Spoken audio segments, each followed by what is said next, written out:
है कुछ भी नहीं, मतलब टॉपिक बहुत इजी है। अगर मैं पूछूं ना व्हाट इज कंसंट्रेशन, तो मान लो मैंने आपके सामने ना एक सॉल्यूशन बनाया, पानी में चीनी डाली, पानी की एक गिवन क्वांटिटी ले ली, लाइक 1 गिलास पानी ले लिया, उसमें मैंने अब कुछ 4 ग्राम चीनी की डाल दी, तो सॉल्यूट मेरा चीनी था। Everyone knows what is solute, जिस चीज को डिसॉल्व किया जाता है, या यूं कह ले जिसकी मात्रा कम हो वो सॉल्यूट है, जिसमें खोला जा रहा है यानी कि जो ज्यादा मात्रा में लिया जाता है वो सॉल्वेंट है। तो सॉल्यूट और सॉल्वेंट की डेफिनेशन में तो यहाँ पर बहुत इजी सा काम है कि जिसकी मात्रा कम होगी वो सॉल्यूट और जिसकी मात्रा ज्यादा होगी वो सॉल्वेंट। तो अगर मैंने चीनी को पानी में घोला तो मेरे लिए पानी सॉल्वेंट है, चीनी सॉल्यूट है। अगर सपोज करो मेरे पास मैंने आटा ले लिया, खूब सारा आटा ले लिया, आटे को गूंदा, आटे की पेस्ट बना, अब उसमें मैंने थोड़ा नमक मिला के रोटी बना। पर जब मैं कच्ची रोटी की मैं बात कर रहा हूँ जिसमें आटे में मैंने नमक मिला दिया, तो ऑब्वियसली नमक हर कोई थोड़ा डालेगा, ढेर सारा तो डालेगा। उस वक्त आटे के अंदर जो नमक आराम से बिल्कुल एक जैसा घुल गया, पूरा मिक्स हो गया आटे के अंदर, we call it as it's a solution. Solution का मतलब something which is homogeneous. Homogeneous mixture, mixture word बोला जा रहा है। Mixture क्या बोला जा रहा है? Mixture क्यों बोला जा रहा है? क्योंकि जब हम किसी solvent में कोई solute की मात्रा डालते हैं तो हम कोई भी रेशो रख सकते हैं। solute की मात्रा और solvent की मात्रा का आप अमाउंट का रेशो कुछ चेंज भी कर सकते हैं। स्वाद अनुसार आपने नमक ज़्यादा डाल दिया, स्वाद अनुसार नमक आपने कम डाल दिया। तो मिक्सचर का मतलब होता है जिसके अंदर जो more than one different component है उस सॉल्यूशन को बनाने वाले, उनका रेशो बाय मास या रेशो बाय मोल आप चेंज कर सकते हो। इट्स ए वेरिएबल कंपोजिशन, वहां पर डिफरेंट काइंड ऑफ सॉल्यूशन बन सकते हैं अगर आप रेशो उनकी मात्रा का या मोल का बदल दो। नाउ द पॉइंट इज कि जब हम लोग, हाँ सौम्यदीप कुछ कहना चाह रहे हो, you raise the hand, what do you want to ask, you can speak.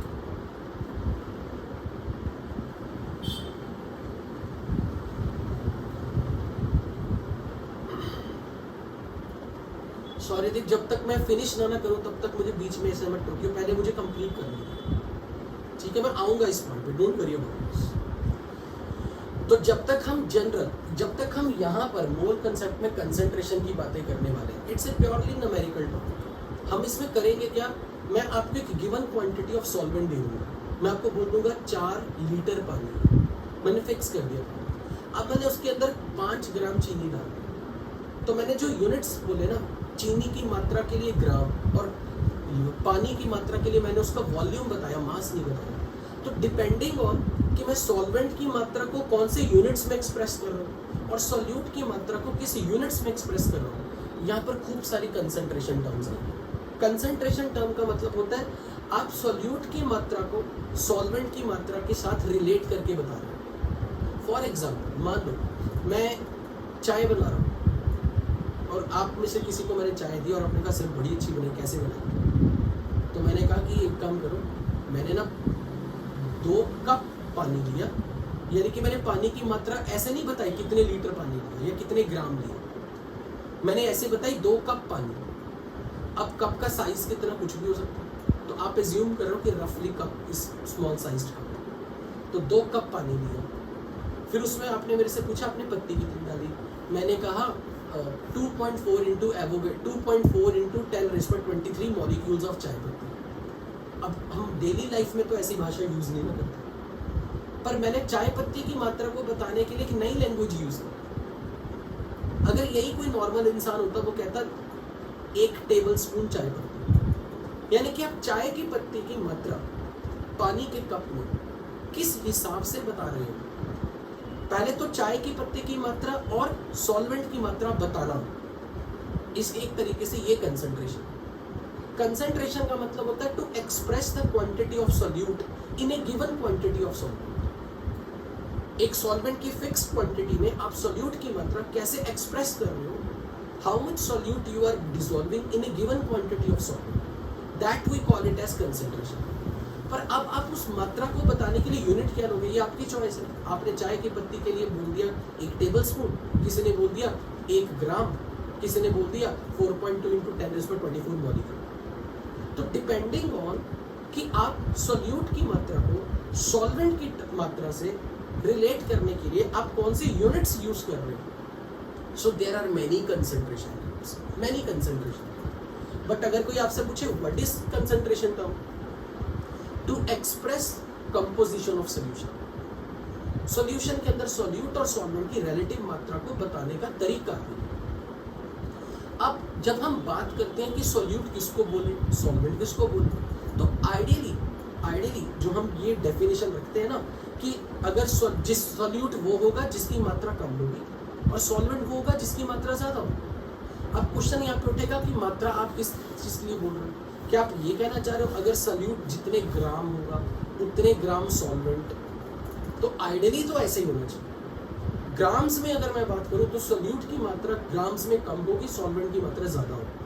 फिर मान लो किसी ने ऐसे फंसा दिया जैसे सौर्यदीप ने पूछ लिया, सर अगर दोनों बराबर हो, तो फिर मैं उस वक्त एक नई डेफिनेशन लगा दूंगा। क्या डेफिनेशन लगा दूंगा, अगर दोनों बराबर मात्रा में आपने मिक्स कर दिया और अगर आपने दोनों बराबर मात्रा मिक्स करने के बाद ओवरऑल जो सोल्यूशन बना उसमें आपको उसकी प्रॉपर्टी ज्यादा रिजेंबल किससे करती मिल रही है, जिससे करती मिल रही है वो सॉल्वेंट बना जाएगा। लेट्स से आपको मैंने ऐसा बोल दिया कि फॉर एग्जांपल कि मैंने ऑलमोस्ट ए और बी बराबर मात्रा में मिक्स कर दिया और सॉल्यूशन बना दिया, पर उस सॉल्यूशन की प्रॉपर्टीज ए से ज्यादा रिजेंबल कर रही है, तो उस वक्त मेरे लिए ए बन जाएगा सॉल्वेंट। सो टेक्निकली जब बराबर मात्रा हो जाती है तो हमें सॉल्यूशन की प्रॉपर्टीज की रिजेंबलेंस देखनी पड़ती है कि किस कंपोनेंट से ज्यादा है। आइडियली कभी बहुत रेयरली ऐसा होता है कि सॉल्यूट और सॉल्वेंट 50-50 रेशो मतलब 1:1 रेशो में ले लिए और सॉल्यूशन बन जाएगा। ज्यादातर केसेस में ऐसा इसलिए नहीं हो पाता कि उस क्वांटिटी में जब आप सॉल्यूट सॉल्वेंट को 1:1 रेशो में लेते हो ना, ज्यादातर केसेस में सॉल्यूशन होमोजेनियस बन ही नहीं पाता, यानी कि इतनी मात्रा में सॉल्यूट सॉल्वेंट के अंदर डिसॉल्व ही नहीं हो पाता। इसलिए ये झगड़ा हमें बहुत कम फेस करने को मिलता है रियल लाइफ में, क्योंकि अगर आपने बराबर मात्रा में सॉल्यूट बराबर मात्रा में सॉल्वेंट ले लिया तो सॉल्यूट की ये जो क्वांटिटी है गिवन क्वांटिटी ऑफ सॉल्वेंट में उतनी डिसॉल्व ही नहीं हो पाती, वो पूरा सोल्यूशन होमोजेनियस बन ही नहीं पाता। और जब तक सोल्यूशन होमोजेनियस नहीं है हम फिर कुछ बोल ही नहीं सकते। बट मान लो अगर कोई ये कह दे कि चलो फिर भी एक हाइपोथेटिकल सिचुएशन ले लें कि भाई बराबर मात्रा में सॉल्यूट सॉल्वेंट ले लिए, तो मैं जो मानता हूँ मैं ये कहता हूँ मास की टर्म्स में अगर आपने उनको बराबर माना ना तो एक बार दोनों के मोल चेक करो, तो जिसके मोल ज्यादा होंगे उसको हम सॉल्वेंट बोल देंगे। फिर क्वेश्चन आएगा अगर मोल बराबर हो गए, मैं कहूंगा अगर मोल बराबर है तो मास की टर्म्स में देख लो। मतलब कोई तो ऐसा यूनिट ढूंढो जिसके बेसिस पे आप दोनों की क्वांटिटी को डिस्टिंग्विश कर सको। I think Souryadeep you got the answer, is that clear Souryadeep? You can speak ना, you got your answer? So best answer to your question will be when solute and solvent have comparable quantity, then it's very difficult to make a homogeneous solution। बहुत rare होता है कि ऐसा solute मतलब 1:1 ratio में solute को solvent में homogeneously dissolve किया जा सके।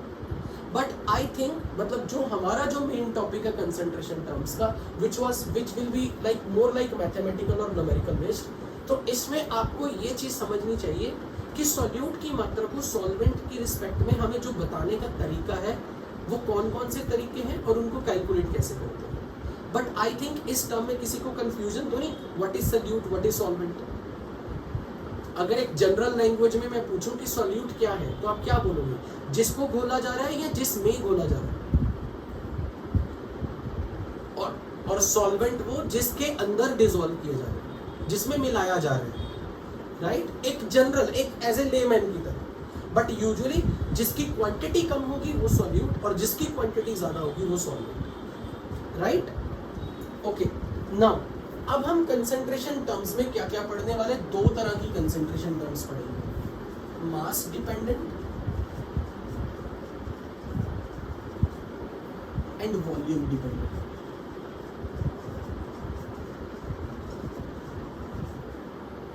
यहां पर जब मैं वर्ड बोल रहा हूं ना mass dependent, it means mass of solution dependent, volume of solution dependent.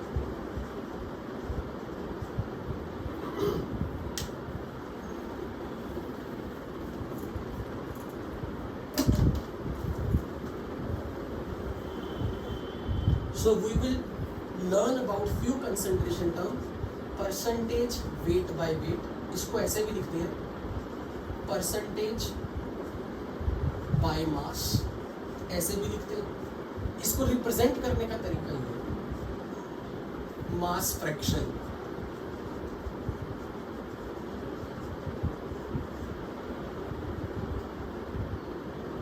Ppm parts पर मिलियन,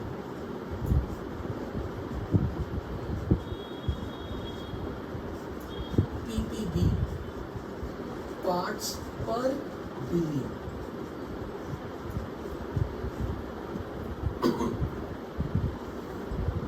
मोल फ्रैक्शन या percentage by mole.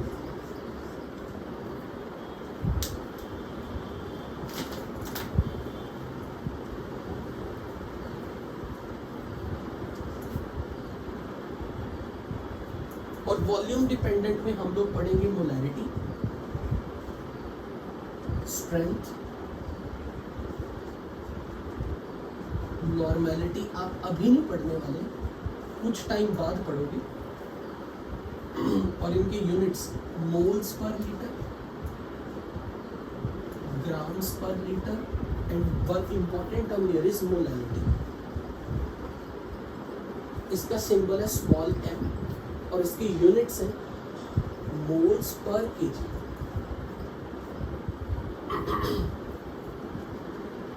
No units, no units, no units, no units, no units, only one term has units.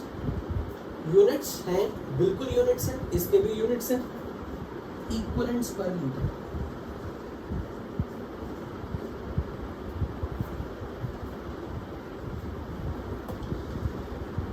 अभी नहीं पढ़ना हम लोग, आगे जाके।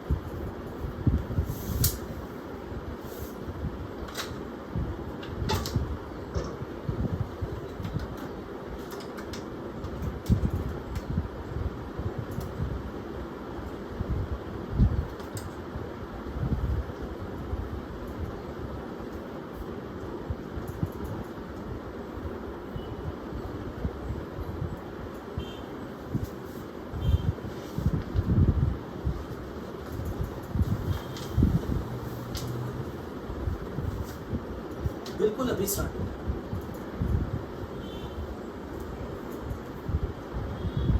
सो mass dependent terms, volume dependent terms, but इसमें सबसे इंपॉर्टेंट चीज है ये वर्ड बताओ, mass of solution dependent term, volume of solution dependent term.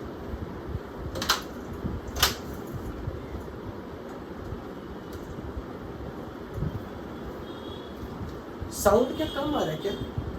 मेरे को आप कल से ऐसा बोल रहे हो, जबकि मैं अपने सेकंड डिवाइस पे पैरेलली चलाता हूँ, साउंड पूरी आ रही होती है। और मुझे आपके बैच के अलावा कभी किसी ने नहीं ऐसे बोला, सारे बैचेस में मैं क्लास ले रहा हूँ।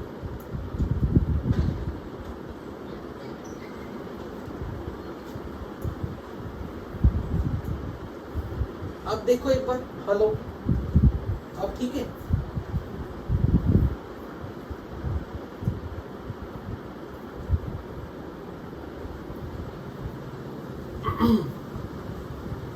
नोट कर लिया? नोटेड?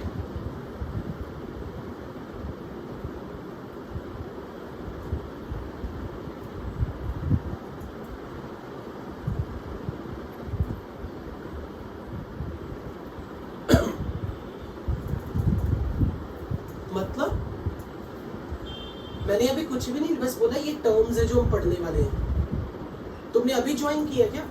तुमने अभी ज्वाइन किया ना, सो सीधा कैसे बोल सकते हो कि समझ नहीं आया? तुमने अभी ज्वाइन किया, तुम्हें पता ही नहीं है कि ये क्या है, सर समझ नहीं आया।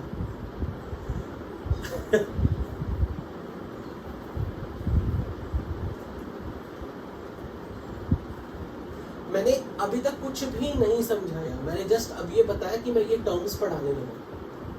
मैंने सॉल्यूट और सॉल्वेंट की डेफिनेशन समझाई अभी तक, बस। ओके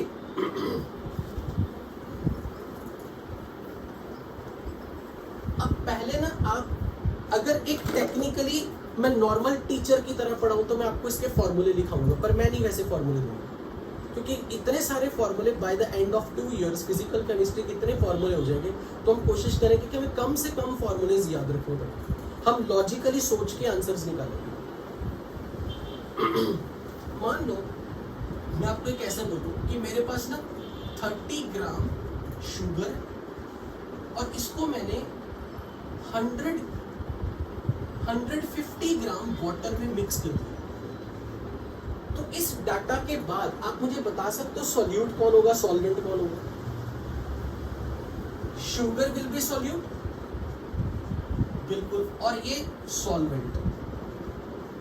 अगर मैं इनको मिक्स कर दूं तो ये जो 180 ग्राम मास आएगा, ये किसका मास आएगा? मास ऑफ सॉल्यूशन।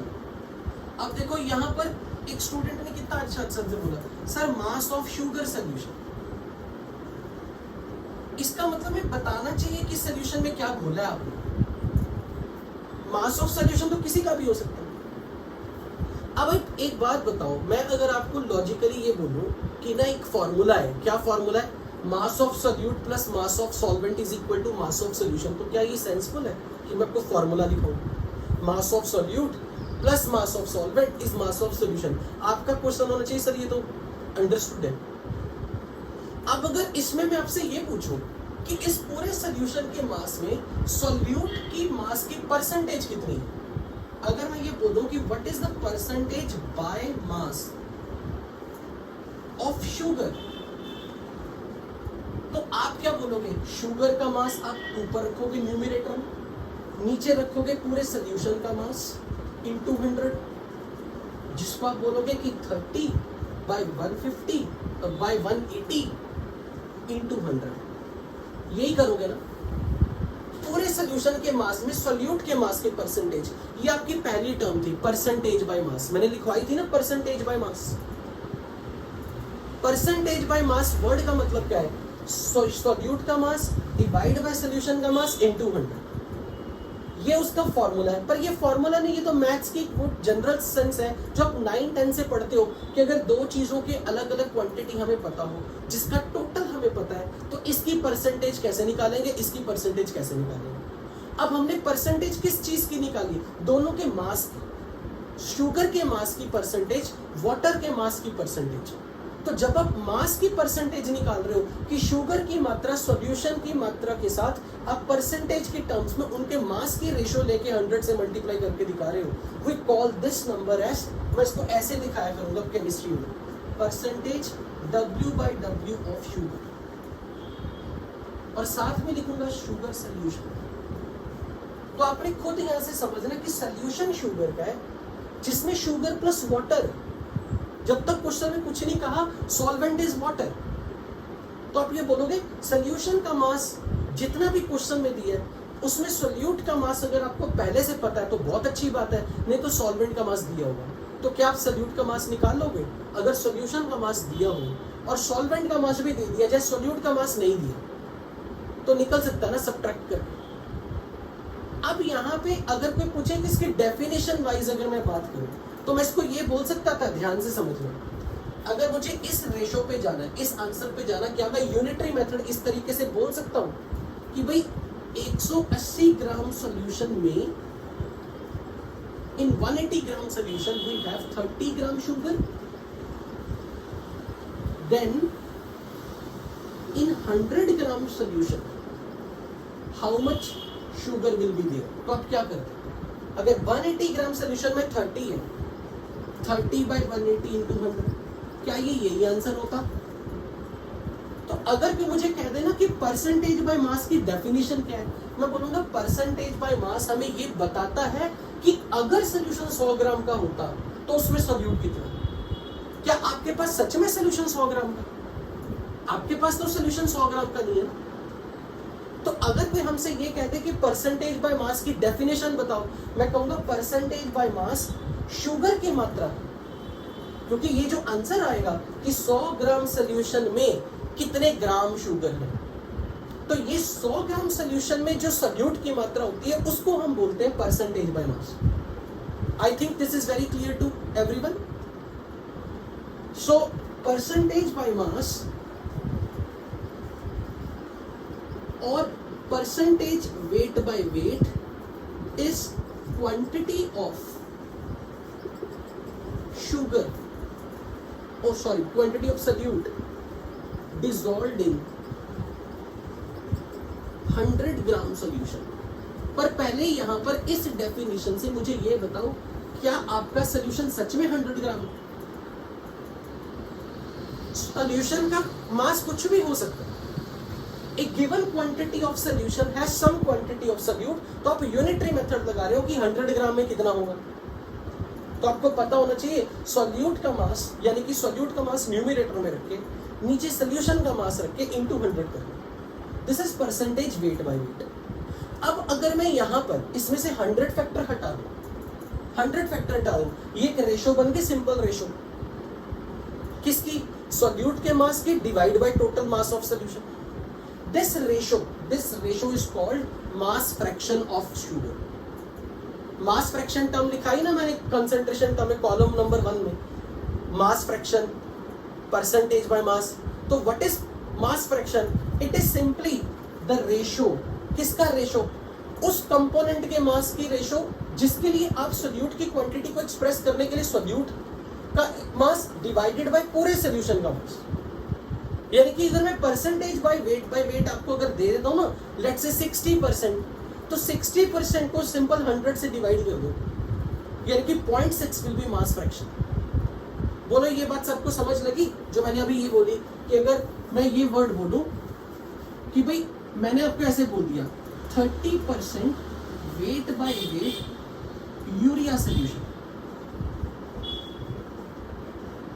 पहले तो आप इस लाइन का मीनिंग क्या निकालोगे, यहां से आप ये मानोगे, यहां से इसकी डेफिनेशन इस लाइन से आप क्या मीनिंग निकालोगे, अगर इफ, ये बहुत इंपॉर्टेंट वर्ड है, अगर इफ 100 ग्राम सोल्यूशन होता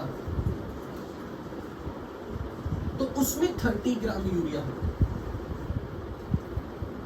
पर आपका सोल्यूशन सच में 100 ग्राम नहीं। अब सोल्यूशन अगर मैंने मान लो आपको इसी लाइन को बताते वक्त मैंने ऐसे वर्ड बोल दिया 450 ग्राम 30% वेट बाय वेट यूरिया, ऐसे करके दे दिया, क्वेश्चन में ना ये लैंग्वेज मिलेगी आपको, हर बार क्वेश्चन में ये लैंग्वेज मिलेगी। और 99.9% मोल कंसेप्ट से नफरत बच्चे इसलिए करते क्योंकि उनकी मैथ्स वीक होती है, उनको इन लाइनों के मीनिंग समझ नहीं आते, उनको यूनिटरी मेथड नहीं लगाना आता। 9th-10th में 1000 बार मैथ्स में लगा लेंगे, पर वहां क्या होता था, जो पढ़ाते थे वही एग्जाम्पल आते थे। अब यहाँ पे दिमाग के पर्चे खुलते हैं, तो इसलिए बच्चों को बड़ा टफ लगता है ये मोल कंसेप्ट, इतना है नहीं, वो उनको केमिस्ट्री से टफ लगने लग जाते, जबकि ये तो मैथमेटिक्स है। तो यहाँ पर अगर कभी भी क्वेश्चन में ये लाइन ऐसे लिखी मिल गई 30% वेट बाय वेट यूरिया, ऐसे करके लिख दिया मेरे को, या कभी ऐसे लिखकर मिल गया 30% W/W यूरिया, तो इस लाइन का मतलब आपने खुद मानना है, यहां से आपने खुद अपनी तरफ से मानना है यूरिया, जिसका नाम लिखा मिलेगा यूरिया सॉल्यूट है, इसमें कोई सॉल्वेंट मोस्ट लाइकली वाटर है, और पूरा सॉल्यूशन के अंदर 2 चीजें हैं। इस लाइन से रानी तूने ये डिकोड करना है कि यूरिया अगर बोला है तो बस वो हिंट है कि यूरिया को पानी में मिलाया गया है, यूरिया सॉल्यूट है। तो जफर पीयूष को ये पता होना चाहिए कि urea plus water is making a solution.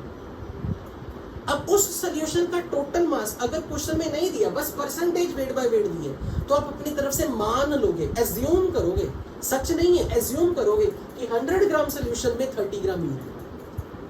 पर अगर रानी, अगर क्वेश्चन में मैंने ऐसे दे दिया 450 ग्राम 30% वेट बाय वेट यूरिया, इसी लाइन के साथ एक मास जोड़ दिया, मास दिखा दिया, तो ये टेक्निकल मीनिंग क्या होगा, 450 gram is mass of solution,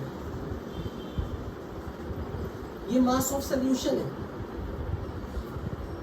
तो अब आप बोलोगे 100 ग्राम सोल्यूशन में अगर 30 ग्राम यूरिया है तो 450 ग्राम में कितना यूरिया, यानी कि 450 का 30% अगर कर दो 135 ग्राम, ये यूरिया का मास है एज ए सोल्यूट। फिर आपको खुद पता होना चाहिए ये भी यूरिया का मास, क्या ये भी यूरिया का मास, दोनों यूरिया के मास नहीं, इसमें पानी मिला के यूरिया का टोटल मास बताया, ये पूरे सोल्यूशन का मास है, ये सोल्यूट का मास निकाला आपने। तो यहां से हम बोलेंगे कि mass of water, mass of solvent will be 450 minus 135, कितना आएगा? 315 ग्राम। अब अगर इस डाटा से मैंने आपसे ये पूछा ना, बताओ what is mass fraction of urea, तो मास फ्रैक्शन निकालने के लिए, मास फ्रैक्शन निकालने के लिए क्या करते हो? जिसका फ्रैक्शन, जिसके लिए बोला है, जिसका फ्रैक्शन निकालना है, उसके मास को न्यूमरेटर में रख के नीचे पूरे सॉल्यूशन के मास से डिवाइड करो, यानी कि ये क्या आएगा? 135 डिवाइड बाय 450। और जब आप इसे सॉल्व करोगे, ये यही आंसर आएगा। 30% है ना यूरिया का वेट बाय वेट, ये सीधा आप बोल सकते हो mass fraction of urea will be 30/100। जितनी परसेंटेज वेट बाय वेट दी है उसका डिवाइड बाय 100 कर दो। यहां से सॉल्व करोगे वही आंसर आएगा जो यहां से सॉल्व करोगे। अब इस डाटा से, अब अगर इस डाटा से मैं आपसे ये पूछूं, can you tell me what is percentage mass, percentage by mass, percentage W by W water. अगर इसी क्वेश्चन में बोलूं percentage weight by weight of water 70%, क्योंकि 30% अगर यूरिया है तो रिमेनिंग 70% वाटर है। और अगर मैंने पूछा mass fraction of water 0.7, which is very common, ये मैथ्स की चीजें हैं। अगर मैं आपको बोलूं उनके लिए फॉर्मूले लिख के दूं, mass of solute divide by mass of solution is mass fraction, कोई नई टर्म मैंने तीर नहीं मार दी। बेसिकली एक सिंपल मैथमेटिक्स चल रही है। आई थिंक ये सबको क्लियर होगी इस वक्त जो लोग सुन रहे हैं। और ये टॉपिक एक ऐसा टॉपिक है जिसपे चाहे आज जितने नए स्टूडेंट भी बैच में आ जाए ना, उन सबके लिए एक फ्रेश स्टार्ट है ये नया टॉपिक। तो अगर मैंने कभी भी आपके सामने ये वर्ड यूज कर दिया, कभी भी मैंने ये terminology they the 350 gram 10% weight by wait glucose, तो सबसे पहले आप यहां से कुछ इंफॉर्मेशन निकाल दो किसी में। सबसे पहले मुझे बताओ ये 350 ग्राम मास किसका लिखा होगा? Glucose as a solute, glucose solution का, पूरे सॉल्यूशन का मास है। This is mass of glucose solution which is 350 gram. इस 350 का 10% कितना? 350 का 10% 35 ग्राम क्या आ गया? मास of glucose which is a solute. ये लिखना खुद के लिए, ये बहुत इंपॉर्टेंट है। ये नालायक बच्चों के लिए बहुत इंपॉर्टेंट है कि खुद को क्लैरिटी मिले कि ये ग्लूकोज आप एज ए सॉल्यूट का मास रख रहे हो और यहां पर आप एज ए सॉल्यूशन रख रहे हो, तो फिर ऑब्वियसली सॉल्वेंट का मास कितना रहेगा? 350 माइनस 35। अगर मैंने यहां से आपसे पूछा होता what is mass fraction of glucose, तो आप सीधा बोलते 10% अगर इसका mass percentage weight by wait है तो 10/100 0.1। और अगर मैंने पूछा मास फ्रैक्शन ऑफ वाटर 0.9। और अगर मैंने पूछा था percentage weight by weight of water, तो आप दो तरीकों से सॉल्व कर सकते हो। सीधा बोल दो अगर 10% सॉल्यूट है तो 90% रिमेनिंग सॉल्वेंट है, या फिर mass of water divide by total mass of solution. Percentage weight by wait जिसकी पूछी है उसके मास को ऊपर, क्योंकि यहाँ W बाय W का मतलब है मास बाय मास का रेशो होना चाहिए, मास बाय मास। तो वाटर का मास डिवाइड बाय सॉल्यूशन का मास इनटू 100। तो आप बोल देते 350 ग्राम सॉल्यूशन है, 35 ग्राम सॉल्यूट है, तो 315 ग्राम वाटर है और टोटल सॉल्यूशन 350 ग्राम है, इनटू 100 कर दो, ये 90% है W by W of water. Is this point clear बच्चों कि how you calculate the mass fraction, how you calculate the percentage weight by weight?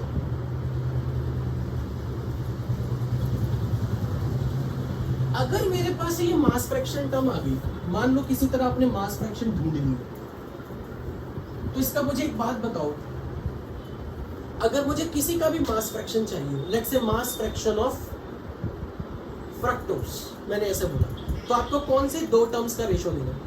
Mass fraction of fructose, fructose का mass divide by fructose का mass divided by what?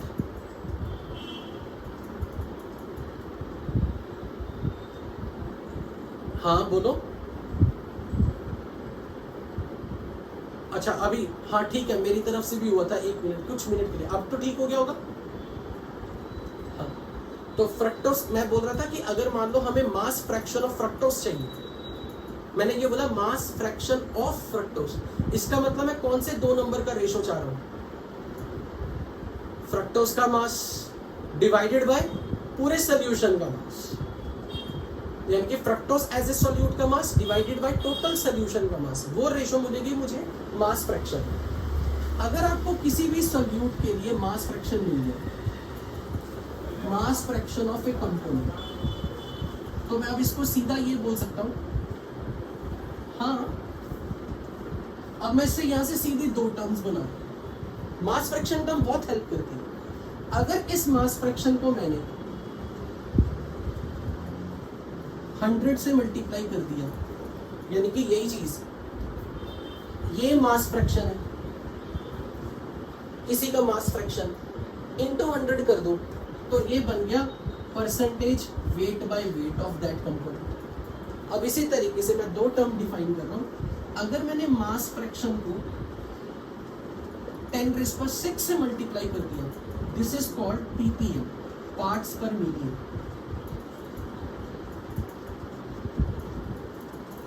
और अगर मैंने mass fraction को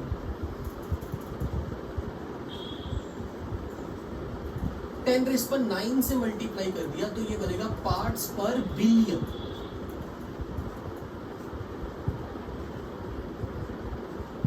अब ये दो टर्म सिखाता हूं। मान लो मैंने आपको ऐसे पूछा, 250 ग्राम सॉल्यूशन हैज 0.0025 ग्राम शुगर।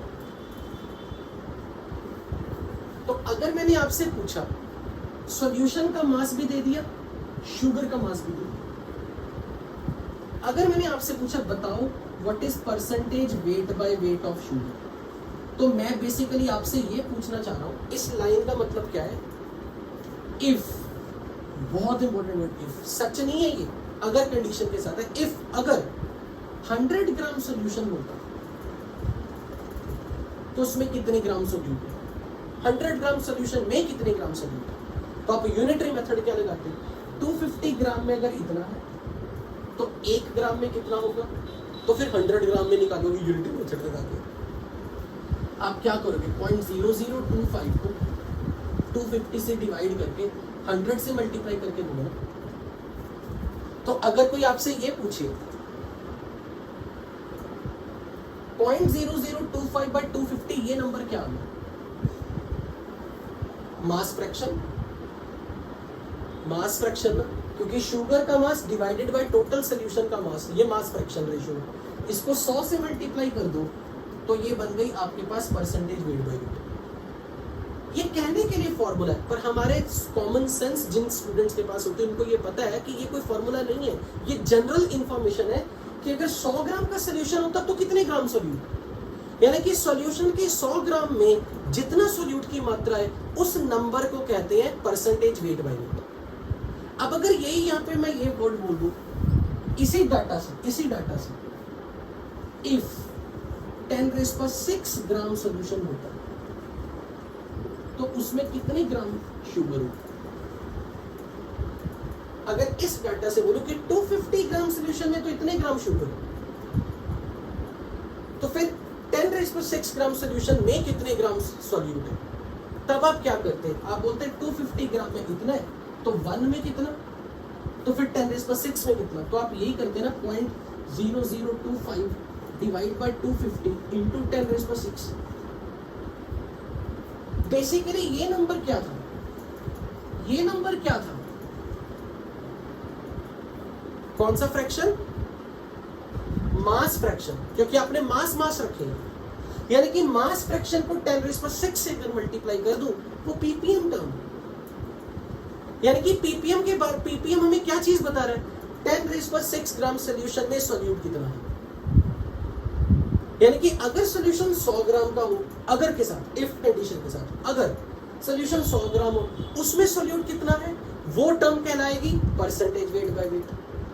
और अगर मैं ये कंडीशन लगा दूं इफ के साथ कि 10⁻⁶ ग्राम सोल्यूशन अगर होता तो उसमें कितने ग्राम सोल्यूट है, तो 10⁻⁶ ग्राम सोल्यूशन में कितने ग्राम सोल्यूट है इफ कंडीशन के साथ। सच में सोल्यूशन 10⁻⁶ ग्राम नहीं है, रियलिटी में सोल्यूशन 250 ग्राम। तो 10⁻⁶ ग्राम सोल्यूशन में what is the quantity of solute is dissolved, that term is called ppm. ये टर्म हम तब यूज करते हैं, ये टर्म हम क्यों यूज करते हैं, कई बार कुछ ऐसे सोल्यूट होते हैं जो वाटर में बहुत कम मात्रा में होते हैं, बहुत ही कम। मान लो अगर मैंने यहाँ पे ऐसे लिखा होता 250 ग्राम सोल्यूशन में 0.0025 ग्राम शुगर है, अगर मैं इसकी परसेंटेज निकालूं तो आप मुझे बता सकते हो कितना आंसर आएगा, 10⁻⁻3%, यानी कि आप बोल रहे हो 0.001%। तो हम चाहते हैं कि हम इस 0.001 वाली फिगर को ना कुछ होल नंबर में या बड़ा नंबर दिखाएं, 100, 200, 300। तो अगर मैं इसको 10⁻⁶ से मल्टीप्लाई कर दूं तो 1000 आ जाएगा, तो बेसिकली 1000 पीपीएम बोला जाएगा। तो जिन सोल्यूट की मात्रा सॉल्वेंट में या सोल्यूशन में बहुत कम होती है, बहुत कम, उनके लिए हम परसेंटेज वेट बाय वेट या मास फ्रैक्शन कन्वीनियंट नहीं मानते। उनको हम ये चाहते हैं कि हम उनकी संख्या को थोड़ा बड़ा नंबर दिखा के होल नंबर की तरह दिखा दें। लाइक मैं ये नहीं बोलना चाहता 0.00035%, तो ये नहीं कहना चाहता 0.00035 आगे फिर परसेंट। मैं चाहता हूं कि मैं सीधा बोल दूं 350 पीपीएम, 3500 पीपीएम, 10⁻⁻। अच्छा, इसके यूनिट क्या थे, ग्राम, नीचे भी यूनिट ग्राम, ग्राम यूनिट्स कट नहीं जाएंगे, तो उसके यूनिट्स थोड़े ना आएंगे। समझ में आई ये चीज, you got that? Okay, so what do you mean by ppm? Ppm की फुल फॉर्म क्या है, पहले तो ये बताओ। पीपीएम, पार्ट्स पर मिलियन, हमें बताता क्या है कि how much quantity of solute, ये सोल्यूट की क्वांटिटी निकाली थी आपने, how much quantity of solute is present in 10⁻⁶ gram solution. पर क्या सच में आपका सोल्यूशन 10⁻⁶ ग्राम है? नो। क्या सच में आपका सोल्यूशन 100 ग्राम होता था परसेंटेज निकालते वक्त? नहीं ना। बिल्कुल। अब मुझे एक बात बताओ, इसी तरीके से what do you mean by PPB, parts पर बिलियन, तो उसकी डेफिनेशन क्या होनी चाहिए? How much solute is present in 10⁻⁹ gram of solution. So quantity of solute dissolved in 10⁻⁹ gram solution is called ppb, यानी कि mass of solute divide by mass of solution, which is basically mass fraction term. This complete term is mass fraction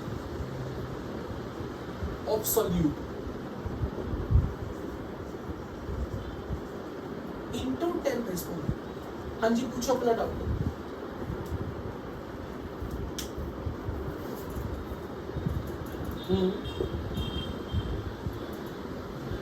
ये 100 ग्राम के लिए तुम ऐसे बोलना चाह रहे हो कि 100 ग्राम सोल्यूशन में 10⁻⁻3 ग्राम है, ये कहना चाह रहे हो 100 ग्राम सोल्यूशन में 10⁻⁻3 ग्राम शुगर है। ये लाइन ठीक है, ये लाइन ठीक है, मेरी बात सुनो, 100 ग्राम सोल्यूशन में 10⁻³ gram solute, I am finding it correct. पर जब किसी की मात्रा 100 ग्राम में हो तो उसको हम सीधा परसेंट नहीं बोल देते। अगर किसी के 100 में से 70 नंबर आए एग्जाम में, वो ये बोल देता है 70 आउट ऑफ 100, सीधा ये नहीं कहते 70%। क्या तू उसको बोलेगा नहीं तू 70 यूनिट बोल marks? You got the point ना?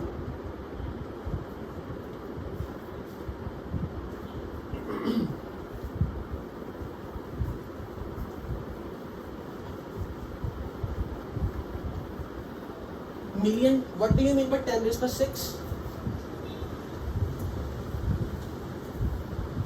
हाँ जी बोलो।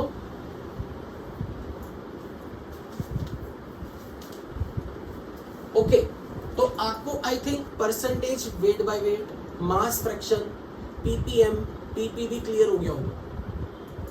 Is that clear to everybody? Okay, तो अब हम इस पे एक न्यूमेरिकल करते हैं। तो पहले आप मुझे ये बताना, मान लो मैंने आपको क्वेश्चन में ऐसे बोल दिया, सिंपल एग्जांपल में we have 10% weight by weight urea. तो अब जो मैं पूछूंगा उसको फिल इन द ब्लैंक कर लो। What is mass fraction of urea?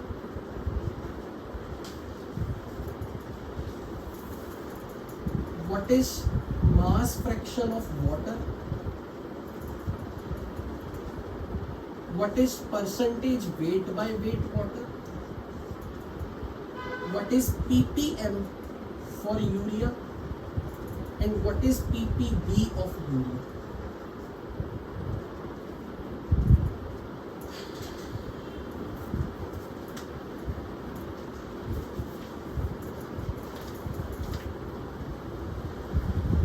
Mass fraction is 10 divided by 100, 0.1, 0.9, 10% urea तो 90% वाटर। पर ये मेरे पास मास फ्रैक्शन आ चुका है यूरिया का, तो मास फ्रैक्शन इंटू 10⁻⁶, जो मास फ्रैक्शन आया मास फ्रैक्शन इंटू 10⁻⁹, तो आप बोलोगे 10⁵ ppm, 10⁸ ppm।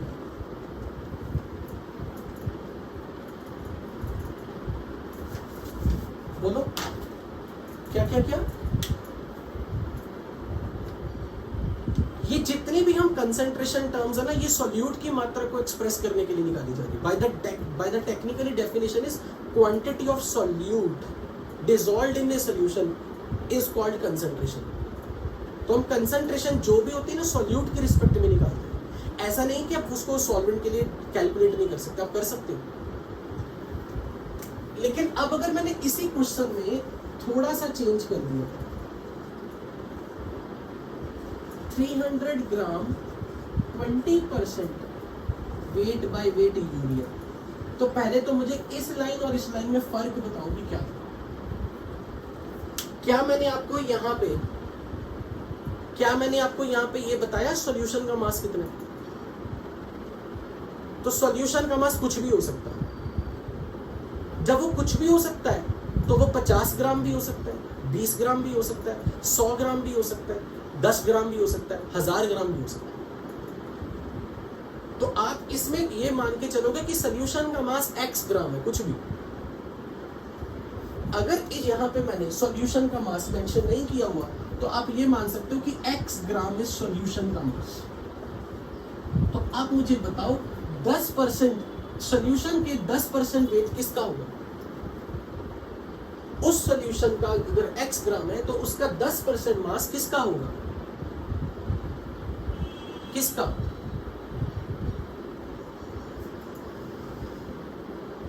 अगर सॉल्यूशन का मास x ग्राम है तो 10% जो मास है वो किसका है? यूरिया का। तो आप बोलोगे x इंटू 10/100, यानी कि 0.1x ग्राम यूरिया। तो अब यहां से भी मुझे उसी तरीके से करके जब तक मैंने यहाँ पे आपको सिंपल कंसंट्रेशन टर्म बता दी, परसेंटेज वेट बाय वेट, पर ये नहीं बताया सॉल्यूशन का मास कितना था, तो सॉल्यूशन का मास कुछ भी हो सकता है। तो अब जब मुझे परसेंटेज वेट बाय वेट निकालनी थी ना, परसेंटेज वेट बाय वेट, तो मैंने एज्यूम कर लिया इफ 100 ग्राम सोल्यूशन, क्योंकि डेफिनेशन ही परसेंटेज की क्या है, 100 ग्राम सोल्यूशन में कितने क्वांटिटी सोल्यूट की है। तो अगर ये 100 ग्राम सोल्यूशन होता 100, तो यहाँ पे 100 पुट कर दो, 100 इंटू 0.1, तो 10% बढ़ती है यूरिया की weight. I hope this is clear to you. तो अब जब मैंने बोला 300 gram 20% weight by weight urea, तो यहां से पहले तो मुझे बताओ मास ऑफ सोल्यूशन कितना है, 300 ग्राम। तो फिर इसमें मास ऑफ यूरिया कितना है, 300 का 20%, 60 ग्राम। तो फिर वाटर का मास कितना होगा, 240। अब मुझे इस डाटा से ये सब कुछ निकाल के देना है, पर अब आपने ये वाले डाटा यूज करने हैं। तो मुझे बताओ what is mass fraction of urea. Mass fraction बोला है, मास फ्रैक्शन इसका मतलब कि ये रेशो है। किसकी रेशो है, मास की रेशो है, यानी कि ऊपर भी मास नीचे भी मास। किसका मास ऊपर, यूरिया। किसका मास नीचे, सोल्यूशन का। तो यूरिया का मास 60, सॉल्यूशन का 300, 1/5.2। अगर मैंने पूछा होता what is mass fraction of water, फिर से फ्रैक्शन मतलब रेशो। किसकी रेशो, मास की। ऊपर भी मास नीचे भी मास। किसका मास ऊपर इतना, वाटर, नीचे हमेशा सोल्यूशन। तो आप बोल दोगे वाटर का मास 240 ग्राम है, 300 ग्राम सोल्यूशन का है, तो 0.8 है। अब मास फ्रैक्शन आ चुका है दोनों के। तो अब अगर मैंने पूछा percentage weight by weight of urea, तो आपने क्या पढ़ा था, जो मास फ्रैक्शन आए उसको 100 से मल्टीप्लाई कर दो। Mass fraction of urea into 20%।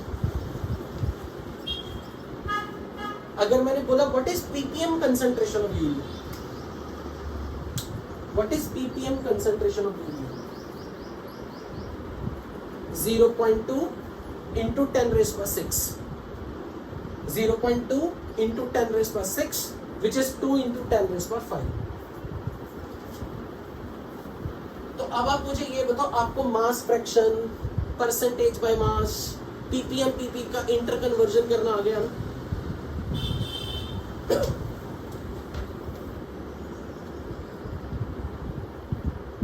कहां से, यहां वाले में। तो जब सोल्यूशन का मास ही नहीं पता तो सोल्यूट का कैसे निकालोगे। बस आप ये बता रहे हो सोल्यूट का मास 0.1 टाइम्स x, बस।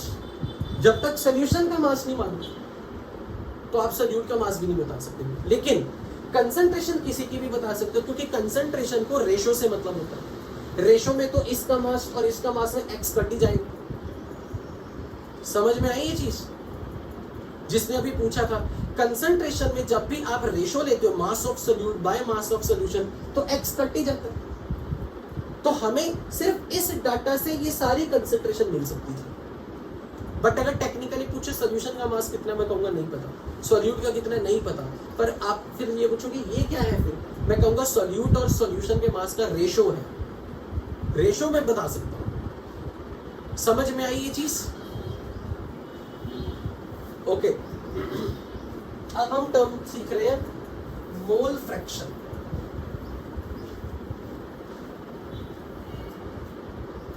जब भी किसी टर्म के साथ फ्रैक्शन वर्ड आ गया, like mass fraction, mole fraction,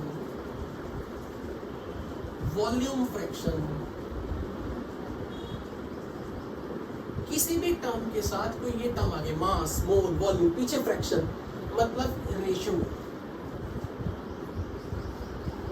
किसका रेशो, अगर मास फ्रैक्शन बोला है तो ऊपर भी मास नीचे भी मास। किसका मास ऊपर रखना है? जिसका पूछा जाएगा, जिसका पूछा जाएगा मास फ्रैक्शन ऑफ एक्स, तो फिर मास ऑफ एक्स ऊपर divided by total mass of the mixture, total mass of mixture.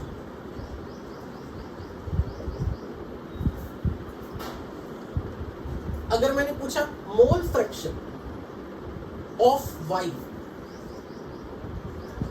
तो ऊपर भी मोल नीचे भी मोल। मोल फ्रैक्शन ऑफ वाई का मतलब मोल्स ऑफ वाई आप ऊपर रखोगे, नीचे टोटल मोल्स।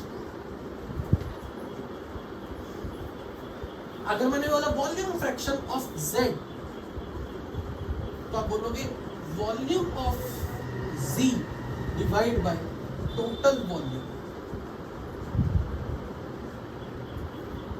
तो फ्रैक्शन टर्म के साथ जब भी कभी कोई वेरिएबल, कोई भी वर्ड के साथ फ्रैक्शन लिखा आ गया, मतलब रेशो, ये वर्ड बताएगा किसकी रेशो, मोल्स की रेशो या मास की रेशो या वॉल्यूम की रेशो। फिर आपने देखना ऑफ किसका, जिसके साथ ऑफ लिखे उसके मोल्स या उसका मास या उसका वॉल्यूम न्यूमरेटर में डिवाइडेड बाय टोटल सबका। लेट्स से फॉर एग्जांपल अगर मैंने आपको ऐसे बोला कि मेरे पास एक मिक्सचर है, इस मिक्सचर में मेरे पास एक सॉल्यूशन में मेरे पास ए सॉल्यूट है, बी सॉल्यूट है और पानी है, और मैंने ऐसे बोल दिया कि इसके 0.2 मोल है, इसके 0.3 मोल और इसके 2 मोल। मैंने सबके मोल्स बता दिए इंडिविजुअली। अब अगर मैंने आपसे पूछा what is mole fraction of B, और मोल फ्रैक्शन का सिंबल है कैपिटल एक्स, तो कभी भी ऐसे लिखा गया कैपिटल एक्स बी मतलब मोल फ्रैक्शन ऑफ बी, तो मैं डेफिनेशन क्या लगाऊंगा? मोल फ्रैक्शन पूछा है तो ऊपर भी मोल नीचे भी मोल, तो यहां किसके moles, moles of B divided by total moles, किस किसके, moles of A plus moles of B plus moles of water.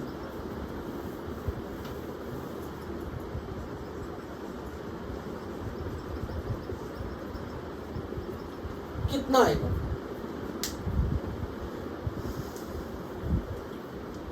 Point 3 divided by सबके मोल्स 0.2 प्लस 0.3 प्लस 2, 0.3 बाय 2.5। ये क्या आ गया हमारे पास? बी का मोल फ्रैक्शन। अगर मैंने पूछा था mole fraction of A, moles of A divide by total moles of A plus moles of B plus moles of water, तब आप करते हैं 0.2 डिवाइडेड बाय 2.5। अब निकालो मोल फ्रैक्शन ऑफ वाटर, 2/2.5। तो क्या अगर आपको किसी मिक्सचर में हर कंपोनेंट के मोल्स मिल जाए, हर कंपोनेंट के मोल्स, तो बता सकोगे कि किसी पर्टिकुलर कंपोनेंट का मोल फ्रैक्शन कैसे मिलेगा? अच्छा एक काम करके बताओ मुझे, ए का मोल फ्रैक्शन जितना भी आया, बी का भी जितना है और वाटर का भी जितना है, उन तीनों को ऐड करके बताओ टोटल मोल फ्रैक्शन सबका मिला के कितना बनेगा? Very good. तो मैं यही आपको समझाना चाहता हूँ, कभी भी कोई टर्म फ्रैक्शन में हो ना, अगर किसी सॉल्यूशन के 5 कंपोनेंट है, 5 कंपोनेंट, तो सारे कंपोनेंट्स के मास फ्रैक्शन का सम 1 होगा, सारे कंपोनेंट्स के मोल फ्रैक्शन का सम 1 होगा, सारे कंपोनेंट्स के वॉल्यूम फ्रैक्शन का सम 1 होगा। ये जो टर्म है mass fraction, mole fraction, volume fraction, अगर हम हर कंपोनेंट के लिए मास फ्रैक्शन निकाल रहे हैं और उनका टोटल कर दें, तो total mass fraction will be always 1। Total mole fraction of every component, अगर मैंने पानी में ग्लूकोज मिला दिया, यूरिया मिला दिया, पानी में फ्रक्टोज मिला दिया, तो ग्लूकोज का मास फ्रैक्शन प्लस फ्रक्टोज का मास फ्रैक्शन प्लस यूरिया का मास फ्रैक्शन प्लस वाटर का मास फ्रैक्शन, चारों कंपोनेंट के मास फ्रैक्शन का सम कर दो 1 आएगा। ग्लूकोज का मोल फ्रैक्शन प्लस फ्रक्टोज का मोल फ्रैक्शन प्लस वाटर का मोल फ्रैक्शन प्लस यूरिया का मोल फ्रैक्शन, चारों कंपोनेंट्स के मोल फ्रैक्शन का सम कर दो तो 1 आएगा। हर एक के वॉल्यूम फ्रैक्शन का सम कर दो, वो भी 1 आएगा। तो अब कभी भी मैंने क्वेश्चन में अगर आपको कभी भी किसी न्यूमेरिकल में बहुत काम की चीज दे रहा हूं और इस पे आपका टफ से टफ क्वेश्चन बहुत आसानी से होगा, पर ये चीज आपके दिमाग में हिट नहीं होती क्वेश्चन के टाइम, पर मैं आपको फिर भी बता रहा हूं, आप तब भी गलती कर देंगे, ये भी कंफर्म है। मान लो मैंने आपको एक क्वेश्चन में ऐसे डाटा दिया, पहले मैं यहां पर आपके लिए ये लिखवा रहा हूं, sum of mole fraction of every component of solution is how much? 1.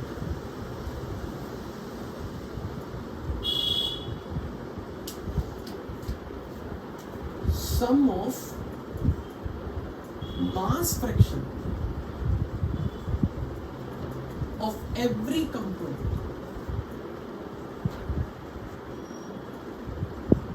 of solution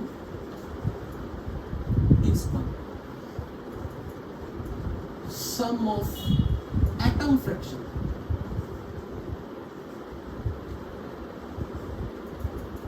of every component in a mixture, बताओ क्या लिखूं? Sum of molecule fraction of every component in the mixture. Sum of molecule fraction of every component of the mixture 1. तो generally मुझे statement क्या बोलनी चाहिए? Sum of any type of the fraction of all the component in the mixture is 1.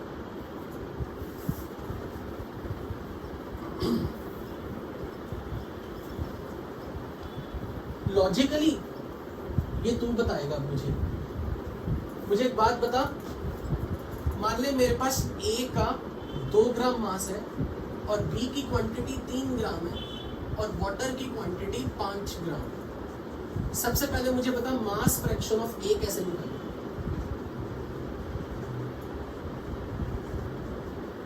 Two by 10। Now mass fraction of B क्या है?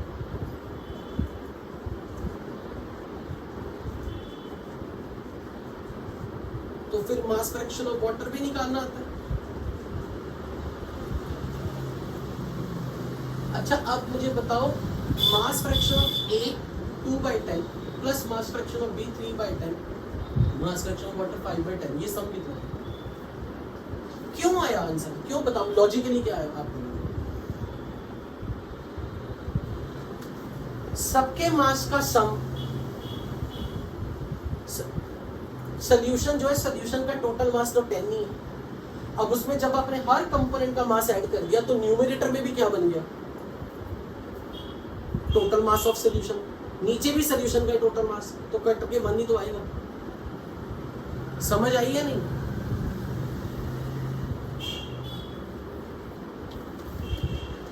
क्या कह रहे हो? 1 में से होता है, बिल्कुल हाँ बिल्कुल। जैसे परसेंटेज 100 के लिए डिफाइन होती है तो पर यूनिट 1 यूनिट के लिए डिफाइन मास फ्रैक्शन का, बिल्कुल।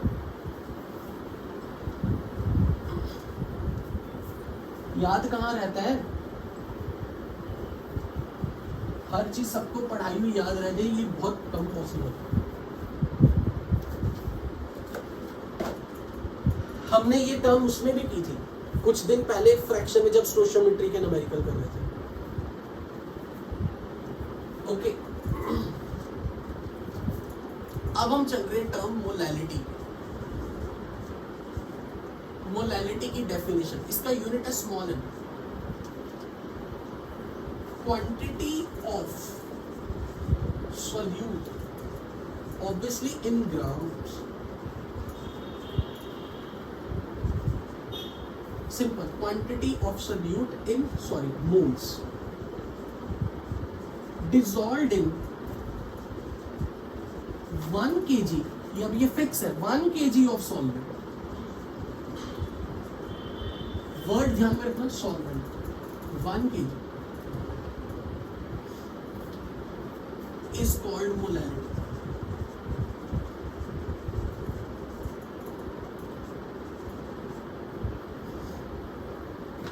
1 किलो पानी में कितने मोल सॉल्यूट के डाले?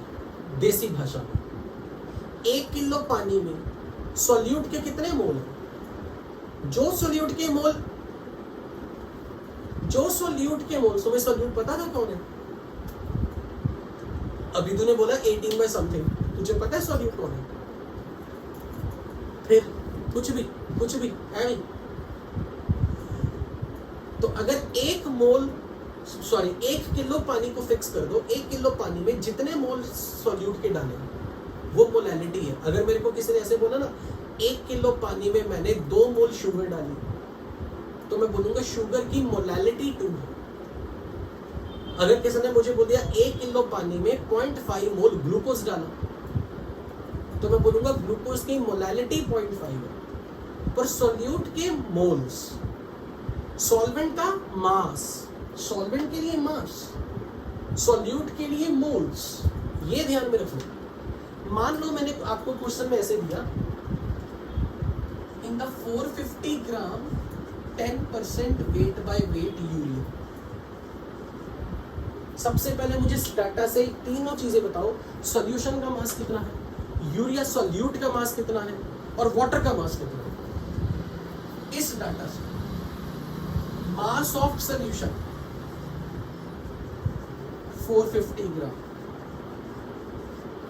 मास of solute, solute is urea,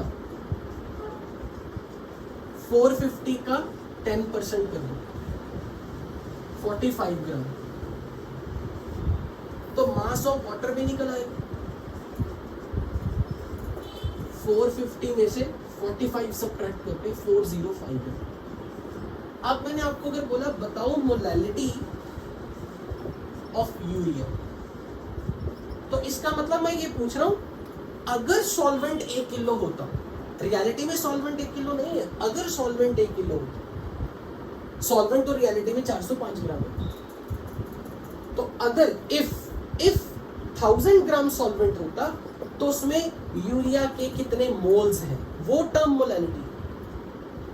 तो मैं सबसे पहले यहां से पहले यूरिया के मोल्स बनाऊंगा और मैं इसके लिए आपको डाटा दे दूंगा, molecular mass of urea is 60। तो आपको अब ये काम करना है, सबसे पहले यूरिया के मोल्स निकालने, क्योंकि मुझे मोलैलिटी अगर पूछी है तो मुझे सॉल्यूट के मोल्स चाहिए, और मोल्स पहले पे मास मिल गया, मास से अब मोल बनाओ। तो आप क्या करोगे, 45 divide by 60, this is moles of urea, this is how much, 0.75।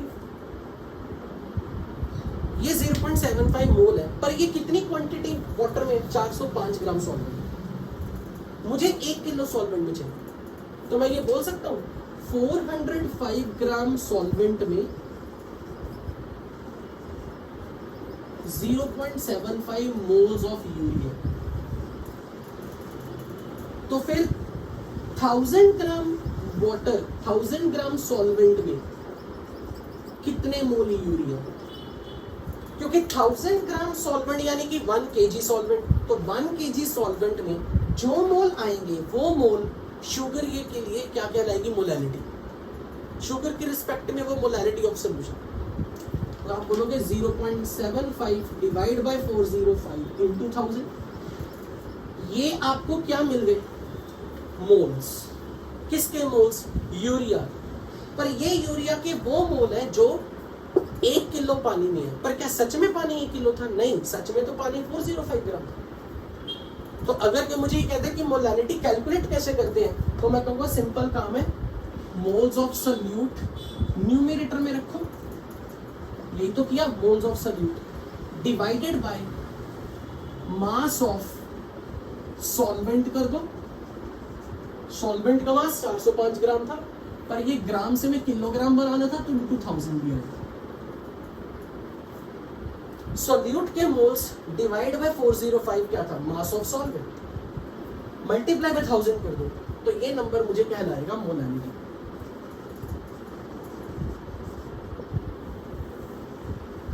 Obviously अगर 2 kg सॉल्वेंट में 4 मोल सोल्यूट है तो मोलैलिटी 4 नहीं है, 1 kg सॉल्वेंट में तो वो 2 मोल हुए, हाँ फिर मोलैलिटी 2 हो जाएगी। Very good. यानी कि अगर मैंने यहां पर ऐसे लिख दिया 5 kg सॉल्वेंट में 2 मोल अगर सोल्यूट है तो अब मोलैलिटी क्या होगी? 2/5 आ जाएगी, 0.4। तो molality will be molality with respect to solute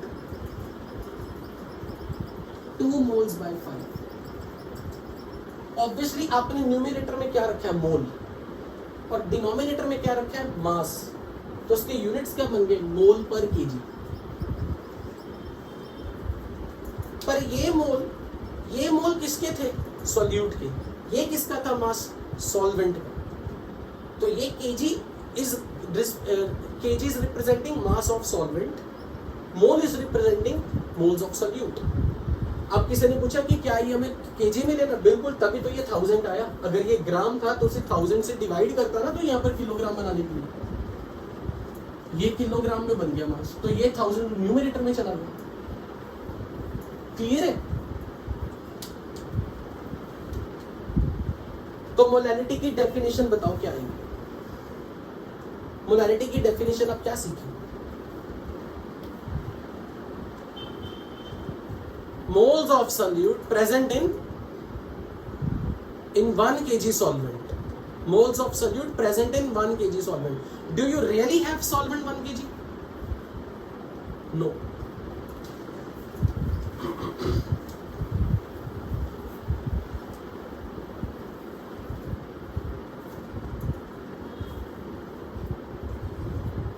I hope concentration term आपको समझ में आ रही है।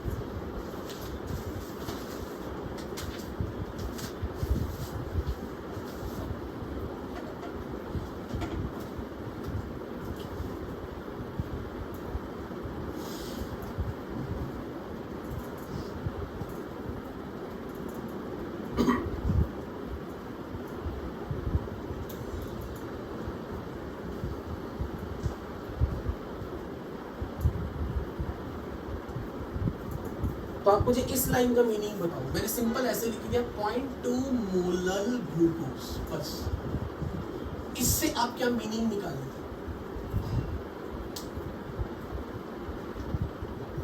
जीरो 0.2 मोल्स किसके, ये मेंशन करो, of glucose. This implies 0.2 moles of glucose in 1 kg solvent. और मैं यहाँ पे नहीं भूलूंगा इफ। मैं इफ किसके लिए लगा रहा हूं? मैंने ये इफ किसके लिए लगाया? सॉल्वेंट के लिए। अगर 1 किलो सॉल्वेंट है तो उसमें 0.2 मोल है।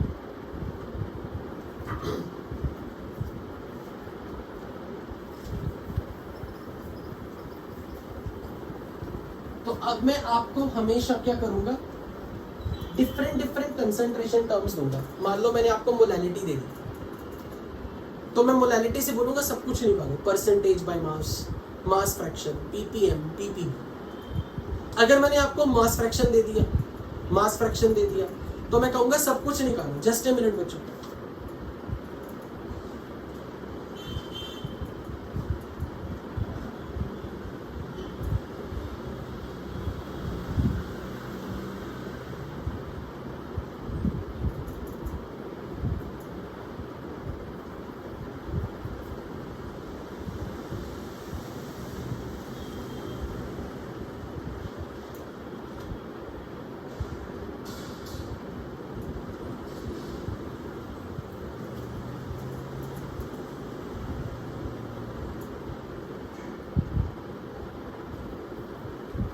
Am I audible to you?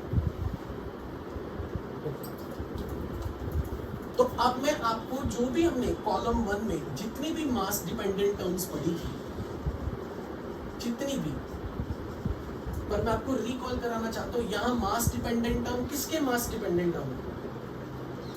क्या लिखवाया था, मास डिपेंडेंट ऑन मास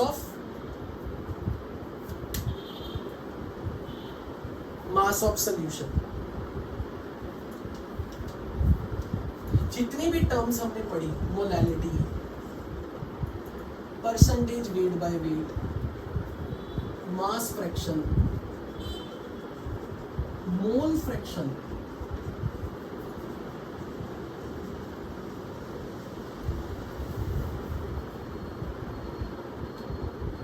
मैं नहीं बताऊंगा,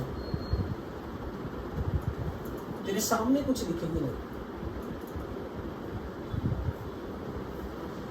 तो क्या आ गया, तो क्या होगा, मास ऑफ सॉल्वेंट बिना मास ऑफ सॉल्यूशन और सोल्यूट से निकलेगा। फिर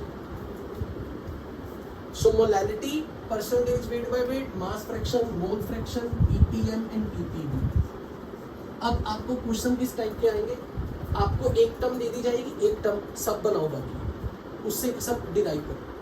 एक टर्म दे दी जाएगी, सब डिराइव करो। मान लेते हैं फॉर एग्जांपल, मैंने आपको क्वेश्चन में दे दिया कि मोलैलिटी दे दी, मैंने ऐसे बोल दिया 0.2 मोलर ग्लूकोज, मैंने बस ये लाइन दी और आपको साथ में ये भी दे दिया molar mass of glucose is 1। अब मैंने बोला कि इससे ये सारे नंबर बताओ कितने हैं, सॉल्व करके बताओ कितने हैं, डू योरसेल्फ।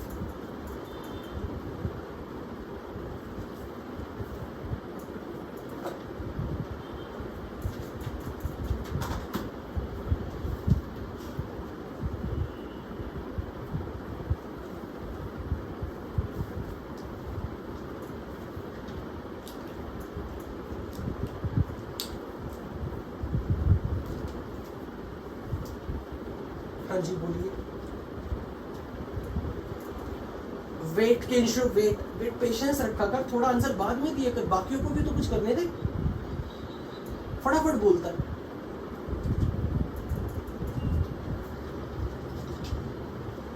तो तेरे को नहीं निकालना था सॉल्यूशन का, बस यही तो सोचना है, यही तो सोचना है।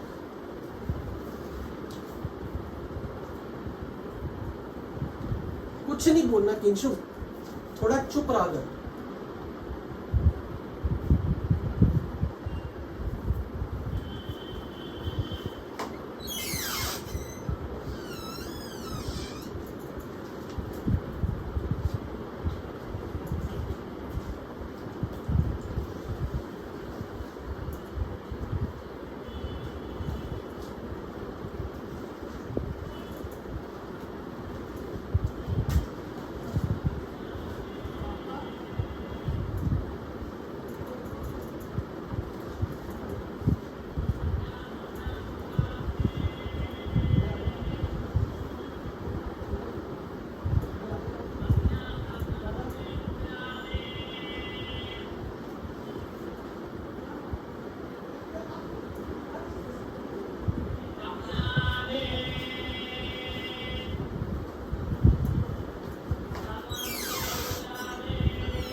हेलो, मुझे सुन पा रहे हो, आवाज आ रही है,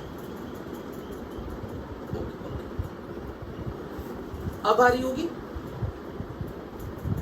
ओके। क्या ये सब कर लिया कैलकुलेटर, चलो देखो।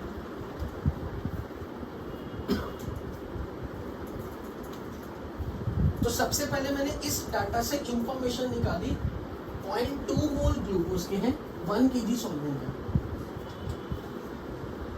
तो मुझे यहां से ग्लूकोज का सोल्यूट का मास निकाला जा सकता है। अगर मैं इसको ग्लूकोज के मॉलिक्यूलर मास से मल्टीप्लाई कर दूं तो ये बनेगा 36 ग्राम ग्लूकोज। तो सबसे पहले मैंने ये क्यों निकाला, क्योंकि मुझे इतना पता है अगर मुझे किसी तरह मास फ्रैक्शन मिल जाए ना, अगर किसी तरह मास फ्रैक्शन मिल जाए ग्लूकोज का, तो मुझे इसे 100 से मल्टीप्लाई करके ये मिल जाए, इसे 10⁻⁶ से मल्टीप्लाई करके ये मिल जाएगा, इसे 10⁹ से मल्टीप्लाई करके ये मिल जाएगा। यानी कि पहले अगर मास फ्रैक्शन हाथ में आ गया, बहुत सारे राज खुल जाएंगे। बहुत सारी टर्म्स रिवील कर सकते हो आप। लेकिन मास फ्रैक्शन के लिए आपको क्या चाहिए? मास फ्रैक्शन ऑफ ग्लूकोज के लिए आपको क्या चाहिए? डेफिनेशन क्या थी? आपको पता होना चाहिए ग्लूकोज का मास डिवाइड बाय सॉल्यूशन का मास। सबसे पहले आपके काम की चीज ये है, मेरी तरफ से ये गुरु मंत्र है कि कभी भी आपको कोई न्यूमेरिकल कंसंट्रेशन टर्म का आ जाए, सबसे पहले आपके हाथ में मास फ्रैक्शन होना चाहिए। लेकिन मास फ्रैक्शन के लिए आपको क्या चाहिए? जिस सॉल्यूट का मास फ्रैक्शन आप ढूंढ रहे हो उसका मास और टोटल सॉल्यूशन का मास। तो इस लाइन से, क्वेश्चन में दी हुई लाइन से तीन चीजें तो ना से कम दो चीजें निकालो किसी तरह। सॉल्यूट का मास और सॉल्यूशन का मास निकलवाओ। अगर सॉल्यूट और सॉल्यूशन का मास आ गया तो सॉल्वेंट का तो अपने आप ही आ जाएगा माइनस करके। और अगर सॉल्यूट का और सॉल्वेंट का मास गिवन है तो ऐड करके सॉल्यूशन का मास आ गया। अगर आपके पास तीनों कंपोनेंट के मास है ना, आप कुछ भी टक टक टक विद इन सेकंड निकाल लो। तो सबसे पहले मैंने यहां से ये देखना था कि मास फ्रैक्शन ऑफ ग्लूकोज चाहिए मुझे। तो ग्लूकोज का मास कैसे निकालूं? मुझे तो ग्लूकोज के मोल पता है, तो फिर अपनी मोल कंसेप्ट की यूज करो इंफॉर्मेशन जो आपने अभी तक नॉलेज यूज सीखी है कि moles multiply by molar mass, that is mass of solute. तो मुझे यहाँ से ये मिल गया कि ये 36 ग्राम। अब सॉल्यूशन का मास, अगर ये 36 ग्राम है और 1000 ग्राम सॉल्वेंट है, 1000 ग्राम, तो ये बन जाएगा 1036। तो ये मेरे पास ग्लूकोज का मास फ्रैक्शन आ गया। अब मैं सीधा काम करूंगा, percentage by weight by weight of glucose. हमने यही सीखा था, मास फ्रैक्शन को 100 से मल्टीप्लाई करो। अगर ppm ऑफ ग्लूकोज चाहिए तो मास फ्रैक्शन को 10⁶ से मल्टीप्लाई। और अगर ppb भी अगर निकालना होता तो मास फ्रैक्शन को 10⁹ करो। तीनों चीजें तो डायरेक्ट आ गई, कॉन्फिडेंस बढ़ जाता है क्वेश्चन में। बस इतना थॉट आनी चाहिए, क्योंकि यहाँ पे अटक जाता बच्चा। वो सोचते सॉल्यूशन का मास कैसे आएगा, वो भूल जाता। फिर से सॉल्यूट का मास निकाल ले, सॉल्वेंट का दिया हुआ है तो ऐड करके सॉल्यूशन का मिल जाएगा। अब अगर कोई मुझे कहते हैं मोल फ्रैक्शन निकालो, मोल फ्रैक्शन ऑफ ग्लूकोज, तो मोल फ्रैक्शन का symbol capital X of glucose. अभी चीज सिखाई थी, फ्रैक्शन वर्ड का मतलब रेशो। किसका रेशो? मोल्स का रेशो। तो ऊपर भी मोल्स, नीचे भी मोल। पर किसके mole? Moles of glucose divide by total moles of glucose plus moles of water.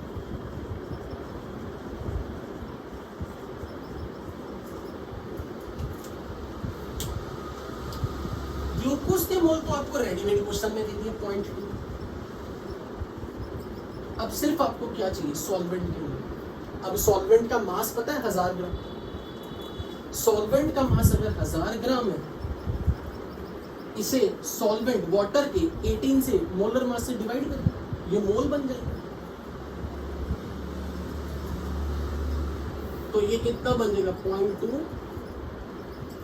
0.2 plus 55.5 solve करके मोल फ्रैक्शन ग्लूकोज आ गया। हो जाएगा ये सारा। इजी है ना, कि अगर एक टर्म पता हो सब कुछ हमें मिल जाएगा। हाँ जी बोलो अपना डाउट भाई।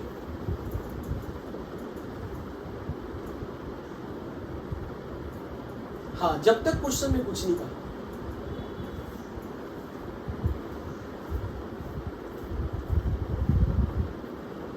Is this clear to everybody? Is that clear to everybody? Okay. Can I erase?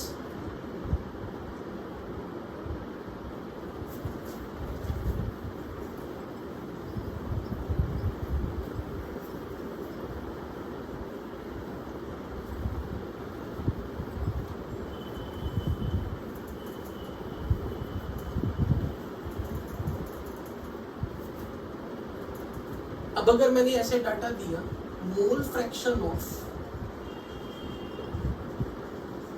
Iodine इसका मोलर मास है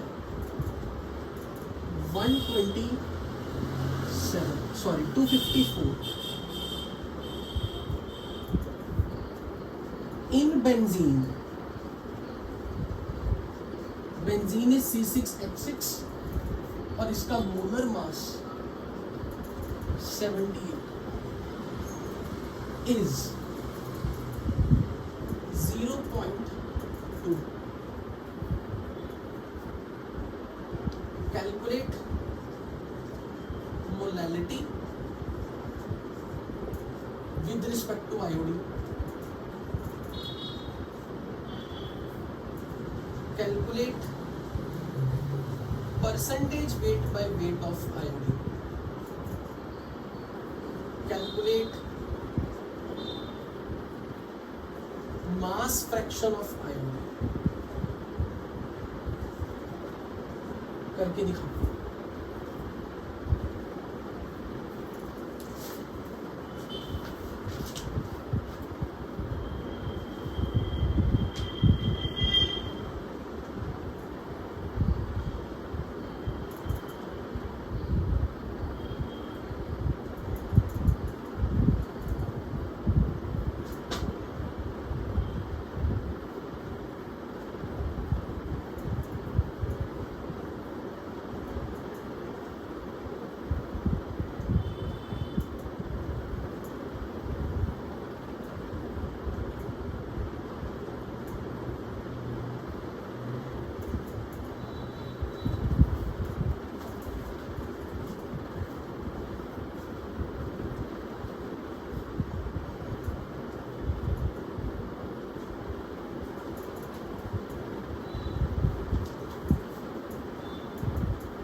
Any answer?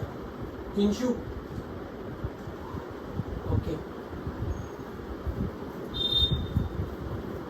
कितना? ओके ओके ओके ओके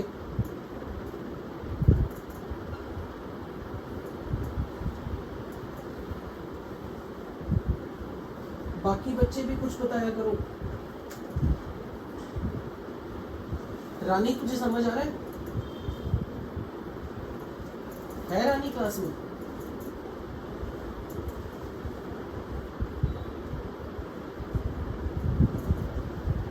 तो तूने पहले क्यों नहीं बोला मुझे? इसमें नहीं आ रहा. जो अभी पहला वाला किया था वो पता लगा था.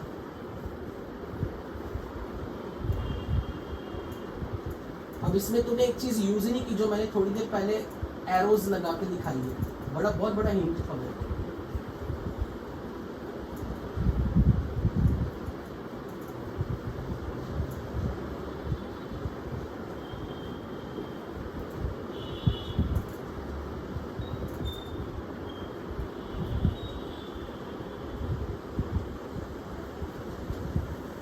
ओके, देखते हैं। सबसे पहले तो मुझे मोलैलिटी के लिए दो चीजें चाहिए। क्या? मोल्स ऑफ सॉल्यूट और मास ऑफ सॉल्वेंट।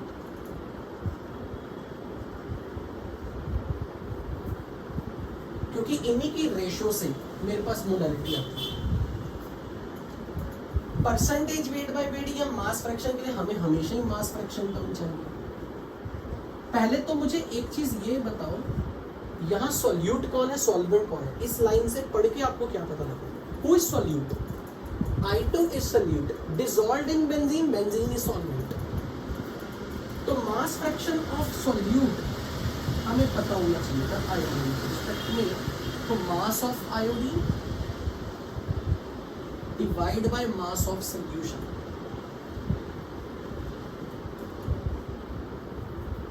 तो मैं सबसे पहले यहाँ पर क्वेश्चन स्टार्ट ही नहीं कर सकता, क्योंकि मुझे डायरेक्ट कुछ भी नहीं दिया, बस मोल फ्रैक्शन दे दिया।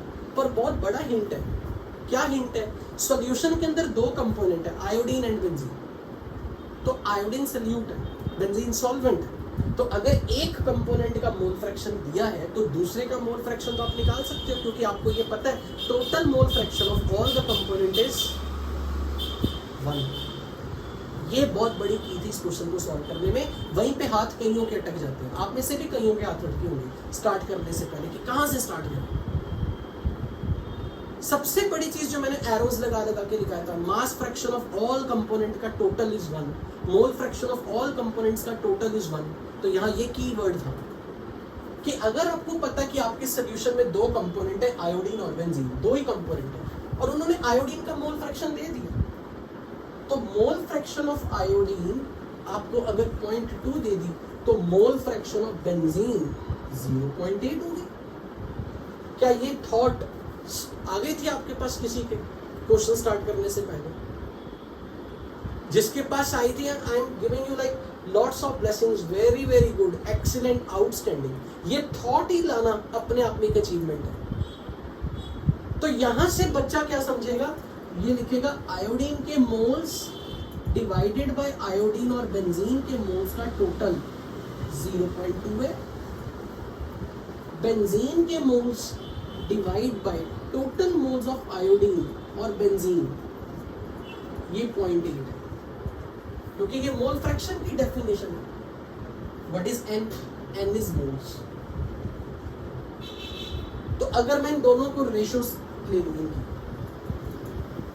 This question is very important. और मैं श्योर हूं कि अगर आपको टेस्ट में आ गया फिर भी गलत कर रहा हूं, ये भी मैं श्योर हूं टेस्ट में गलत करके आने वाली है ये क्वेश्चन। अगर मुझे एक कंपोनेंट का मोल फ्रैक्शन पता है तो दूसरे का मोल फ्रैक्शन 1 से सब्ट्रैक्ट करके आ जाएगा। इससे आप उनके रेशो निकाल सकते हो, मोल्स की रेशो, क्योंकि अगर आप रेशो लोगे तो ये कट जाएगा। तो यहां से आपको क्या मिल जाएगा? आयोडीन के मोल्स अपॉन बेंजीन के मोल्स का रेशो 1/4 है। अब इसको मैं ऐसे लिख सकता हूं, mass of iodine divided by molar mass of iodine and mass of benzene divide by molar mass of benzene is 1/4। इसका मतलब mass of iodine divide by molar mass of iodine 254 given था, डिवाइड बाय बेंजीन का mass divide by benzene का molar mass, ये आपके पास 1/4 था। तो यहां से आप उनके मास की रेशो निकाल सकते हैं, which is 1/4 into 254/70। ये मुझे उनके मास की रेशो मिल गई। तो अब मैं यहीं से क्वेश्चन चला देता हूं। अगर बेंजीन 7 इतने ग्राम है और उसमें आयोडीन इतने ग्राम, यानी कि ये बन गया 254 डिवाइड बाय 312। ये ठीक की ना कैलकुलेशन? 312 जितना भी आ रहा है, ये वेट ऑफ आयोडीन और ये वेट ऑफ बेंजीन का रेशो मिल गया। तो आपके पास यहां से ये मिल गया एक तरीके से कि अगर 312 ग्राम बेंजीन है ना, अगर 312 ग्राम, तो आयोडीन 254 ग्राम है, 254 ग्राम है। आप इसी को चाहे सोल्यूट का मास और इसी को सॉल्वेंट का मास एज्यूम कर लो और सारा क्वेश्चन चला दो। तो अब अगर मुझे चाहिए हो मोलैलिटी, तो मैं लिखूंगा मोलैलिटी की डेफिनेशन जो थी, moles of solute by mass of solvent in grams multiply by 1000। ये फॉर्मूला लिखा था मोलैलिटी। सोल्यूट के मोल्स मेरे पास कहीं से आ सकते हैं क्या? आ सकते हैं। सोल्यूट का मास 254 एज्यूम कर रहा हूं, सोल्यूट का मास 254 और सोल्यूट का मोलर मास 254। तो यहां से मुझे मिल गया 254 बाय 254 सोल्यूट का मास डिवाइड बाय सॉल्वेंट, उसका मॉलिक्यूलर मास सोल्यूट का। तो ये सोल्यूट के मोल्स। मास ऑफ सॉल्वेंट का मास 312 ग्राम इंटू 1000 कर दो, ये मोलैलिटी आ जाएगी, यानी कि 1000 by 312 is the answer in moles पर केजी यूनिट। किसी को डाउट? यहां से आप सीधा ये भी बोल सकते हो, आयोडीन के 1 मोल, ये आयोडीन का 1 मोल, ये बेंजीन के 4 मोल, ऐसे कर लेते हैं। आयोडीन का 1 मोल, बेंजीन के 4 मोल। तो मैं सीधा काम कर सकता हूं। रानी पहले सुन तो लिया कर दूसरे का, सुनती है नहीं। जब मुझे ये रेशो मिल गई, मोल्स ऑफ आयोडीन और मोल्स ऑफ बेंजीन का रेशो मिल गया, तो यहां से मैं ये भी मान सकता हूं, लेट अस सपोज आयोडीन का 1 मोल है तो बेंजीन के 4 मोल है। तो ये भी कर सकता था कि सर ऐसे मत करो, आसान ये भी कर लो, ऐसे कर लो चाहे। आयोडीन सोल्यूट है, सोल्यूट के मोल चाहिए ये 1, सॉल्वेंट का मास चाहिए, तो ये मान लो सॉल्वेंट का मास मोल्स 4 मोल। और अगर सॉल्वेंट के 4 मोल है, उसको सॉल्वेंट के मॉलिक्यूलर मास से मल्टीप्लाई कर दो, तो ये मास ऑफ सॉल्वेंट आ जाएगा। सीधा ये भी कर सकते थे, आयोडीन का 1 मोल मान लो, बेंजीन के 4 मोल मान लो। चाहे आप मोल्स को मास बाय मोलर मास करके मास की रेशो निकाल लो।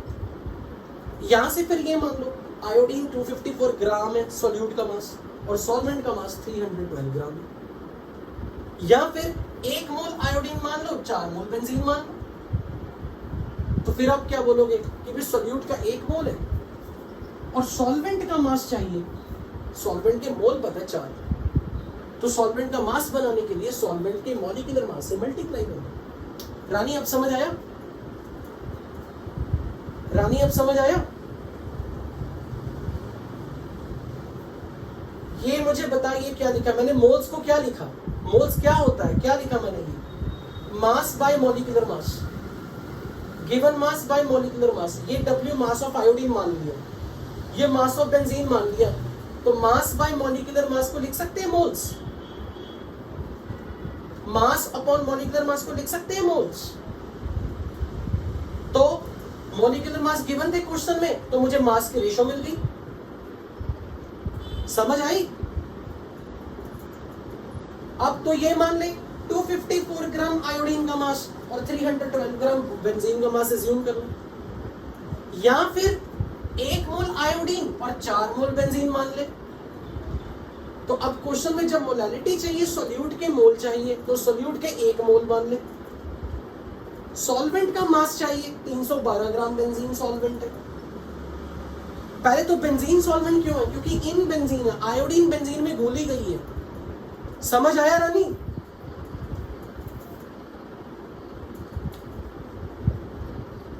तो दोबारा बोल, ये मोल फ्रैक्शन थी, moles of iodine divide by total moles, benzene और आयोडीन की, ये mole fraction. Moles of benzene upon total moles, ये बेंजीन का मोल फ्रैक्शन। और अगर मैं दोनों के मोल फ्रैक्शन की रेशो ले लूं, तो मोल फ्रैक्शन की रेशो क्या मिलेगी? मोल्स की रेशो। तो ये भी बहुत बड़ी काम की चीज हथियार है आपके पास न्यूमेरिकल में। यदि आपको कभी भी दो कंपोनेंट का मोल फ्रैक्शन पता है तो जो उनके मोल फ्रैक्शन की रेशो होगी वही उनके मोल्स के रेशो आएगी, क्योंकि टोटल मोल्स तो कट ही जाएंगे। क्या आपको मेरा ये वाक्य और ये सेंटेंस आपके दिमाग में गया है जो मैंने अभी बोला? मोल फ्रैक्शन की रेशो, दो कंपोनेंट्स के मोल फ्रैक्शन की रेशो इवेंचुअली किसकी रेशो है? मोल्स की रेशो, दोनों कंपोनेंट। ये बहुत बहुत बड़ी इंफॉर्मेशन है जो एक अच्छे से अच्छे न्यूमेरिकल करने में हेल्प करती है। तो क्या अब आपको मोलैरिटी समझ में आ गई है? इसमें किसी ने कुछ मेरे से पूछना हो?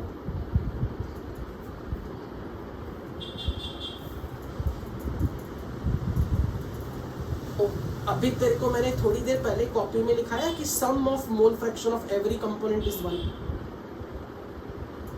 तो तुझे एक कंपोनेंट का मोल फ्रैक्शन पता है, तो दूसरे कंपोनेंट का मोल फ्रैक्शन फिर कितना होगा अगर सोल्यूशन में दो ही कंपोनेंट है?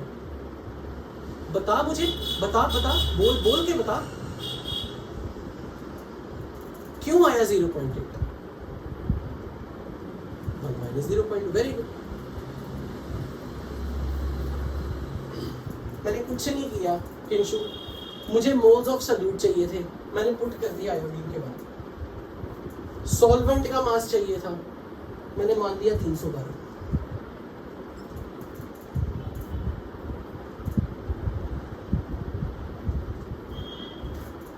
तो आप ये मान के चलो 0.2 को पर क्यों करोगे? क्योंकि आपको तो मोल्स ही रखने हैं, आपको तो मोल्स ही रखने हैं।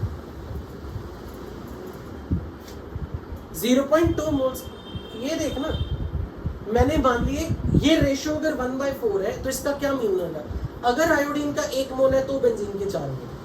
अगर तू ये कह रहा है कि सर मैं इसको 0.2 मान रहा हूं तो फिर ये 0.8 मोल है, ठीक है ना? अगर मैं आयोडीन के 0.2 मोल ले रहा हूं ना, फिर मुझे बेंजीन के 0.8 मोल मानने पड़ेंगे। You got this? तो फिर मुझे 0.8 इंटू 78 करना पड़ेगा अगर ऊपर 0.2 है, तो कट के तो 0.2/0.8 रेशो तो हर बार ही 1/4 आएगी। You got this? ओके, अब बताओ percentage weight by wait iodine कैसे मिलेगा?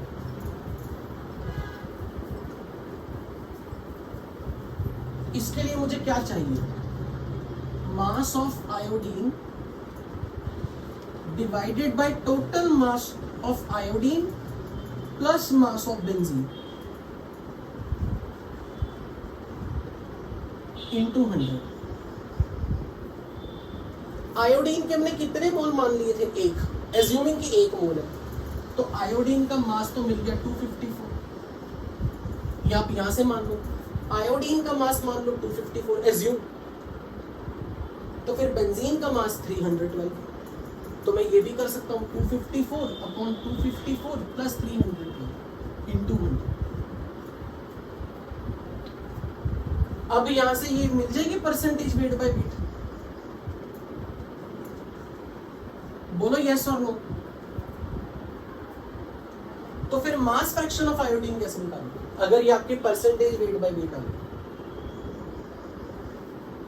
परसेंटेज वेट बाय वेट आ जाए तो मास फ्रैक्शन कैसे निकलता है?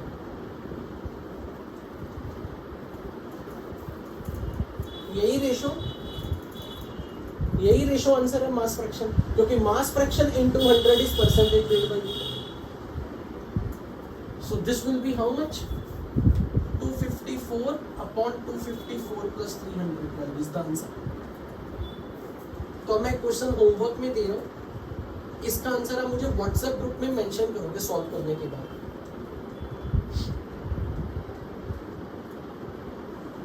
%,